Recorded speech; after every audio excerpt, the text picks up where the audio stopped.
안녕하세요. 나무아카데미입니다. 이번 시간에는 고2 6월 학평 국어 차원 해석 지문 함께 분석해 보도록 하겠습니다. 네, 여기서는 차원 해석의 개념과 그리고 차원 해석을 적용한 내용에 대해서 나와 있는데요. 함께 보도록 하겠습니다. 먼저 과학과 공학에서 차원이란 것은 무엇인지 나와 있는데요. 이런 차원이란 길이, 질량, 시간과 같이 일반화된 물리량의 성질을 의미한다고 합니다. 이러한 차원은 흔히 우리가 단위로 나타내는데요. 여러분들이 일반적으로 많이 보았다. 길이 단위는 미터, 그리고 질량 단위는 킬로그램, 그리고 시간 단위는 초 이렇게 나타내는 것을 우리는 알고 있죠. 그래서 만약에 학교까지의 거리는 100m이다 라고 말할 때 이때 이 미터는 거리를 나타내는 단위라고 할 수 있습니다. 그리고 이러한 거리에는 길이 차원에 해당한다고 할 수 있겠죠. 즉 미터, 킬로미터처럼 하나의 차원을 표시하는 단위는 여러 개일 수 있습니다. 네, 맞아요. 우리가 길이를 나타낼 때 미터라고 하기도 하고 또 킬로미터로도 표현을 하죠. 이러한 차원을 나타낼 때는 어떠한 기호를 사용하냐면 바로 대괄호를 사용을 하는데 지름, 거리 등은 길이 차원이므로 이렇게 대괄호 안에 길이를 이렇게 나타낸다고 합니다. 그리고 면적은 길이 곱하기 길이이므로 이렇게 또 표현하기도 하는데 이 둘은 물리량의 성질이 다르기 때문에 서로 다른 차원이라고 합니다. 그리고 속도는 길이 나누기 시간이기 때문에 이와 같이 차원을 표현하기도 합니다. 이러한 차원을 분석하여서 바로 단순 비교가 어려운 물리량 변수들 사이의 관계를 미루어 알아내는 방법을 무엇이라고 한다고 했죠? 네, 맞아요. 차원 해석이라고 한다고 합니다. 단순하게 비교가 어려운 물리량 변수들 사이의 관계를 우리가 알아내는 방법이라고 합니다. 이런 차원 해석을 위해서는 두 가지를 이해를 해야 되는데요. 첫 번째는 차원의 동일성과 그리고 무차원화 두 가지에 대해서 이해를 해야 된다고 합니다. 자, 그럼 여기서 우리는 바로 이것에 대한 설명이 그 다음 문단에서 쭉 이어질 것을 예측할 수 있겠죠. 자, 그 다음 먼저 첫 번째. 차원의 동일성이 무엇인지 나오고 있습니다. 자, 물리적 수식 양변의 각 항들은 동일한 차원을 지녀야 하는데 이를 차원의 동일성이다라고 합니다. 차원의 동일성을 통해서 우리는 물리량 변수들의 관계를 알 수 있다라고 하면서 예를 들어주고 있습니다. 네, 속도는 이렇게 구할 수 있는 수식이 있는데요. 이때 이것들의 차원은 같다라고 할 수 있습니다. 이를 통해서 속도, 거리, 시간, 세 변수들의 관계가 이와 같이 나타남을 우리는 확인할 수 있는데요. 이러한 식에서 나누기 시간과 같이 한 차원으로 다른 차원을 나누는 것이 가능함을 알 수 있습니다. 즉, 바로 무슨 말이냐면 이 길이라는 차원을 바로 시간이라는 차원으로 나눈 것을 우리는 확인할 수 있다는 거죠. 이처럼 한 차원으로 다른 차원을 곱하거나 나눌 때는 차원의 동일성이 유지가 된다고 합니다. 네, 여러분 차원의 동일성이 유지되는 경우 첫 번째였고요. 그리고 차원이 같은 항을 더하거나 빼도 그 차원의 동일성이 유지된다고 합니다. 네, 차원이 동일성 유지되는 경우 두 번째였고요. 그런데 만약에 차원이 다른 항을 더하거나 빼면은 차원의 동일성이 유지되지 않는다고 합니다. 네, 그래서 이와 같은 수식에서 질량, 즉 차원이 다른 항이 더해졌죠. 이럴 때는 이 수식이 어떻게 돼요? 성립하지 않는다고 할 수 있습니다. 그리고 수식에서 2와 파이 같은 상수들은 차원을 갖지 않아서 무시해도 된다고 하네요.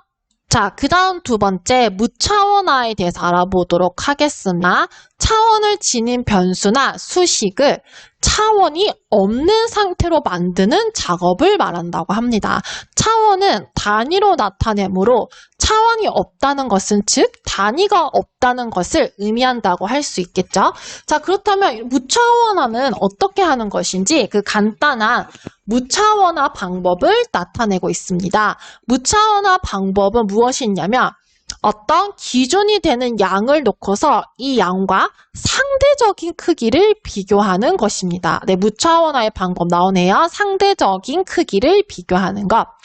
만약에 전체 인원에서의 순위가 있을 때 기준이 되는 양이 바로 양인 전체 인원으로 순위를 나누게 되면 무차원화되어서 상대적인 크기만 남는다라고 합니다.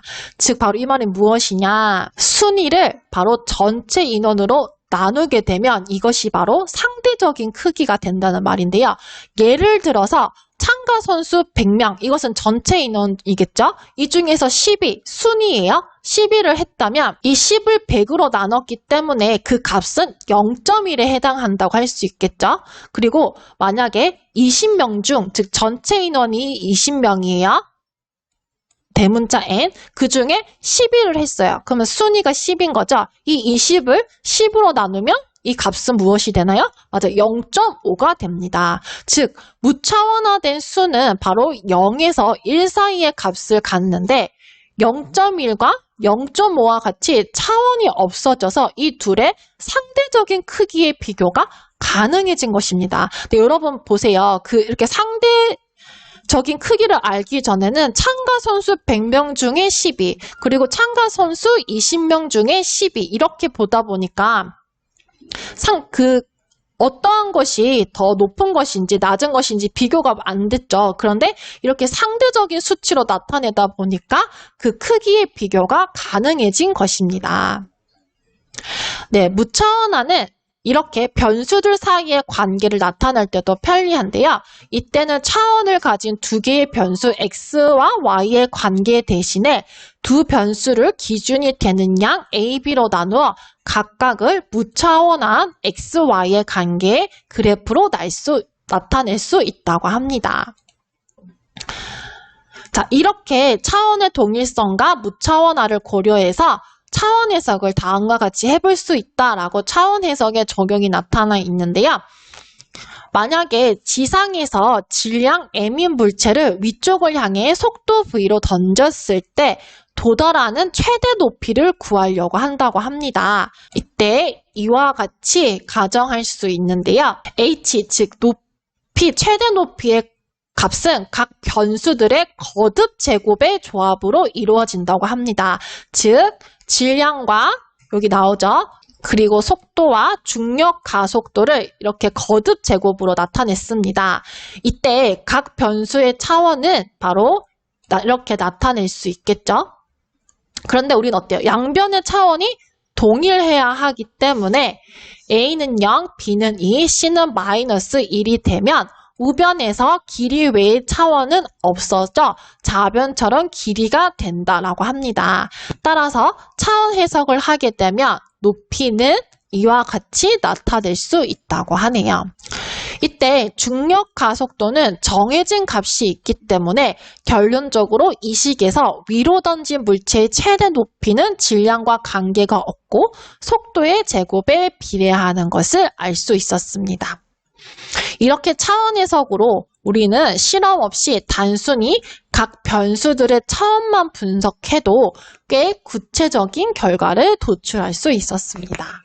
이렇게 차원 해석을 활용하게 되면 변수가 많아 복잡한 과학적, 공학적 문제의 의미를 일반화하고 단순화할 수 있습니다. 그래서 차원이 달라서 비교할 수 없었던 변수들끼리 비교하는 것이 가능하게 될 뿐만 아니라 그것의 실험이나 작업량을 확연히 줄여주는 장점이 있었습니다. 네, 마지막으로 차원 해석의 장점을 제시하고 있었습니다. 이와 같이 다양한 학평 변형 문제도 있으니 함께 풀어보시기 바랍니다. 이 모든 자료는 나무 아카데미에서 이용하실 수 있습니다.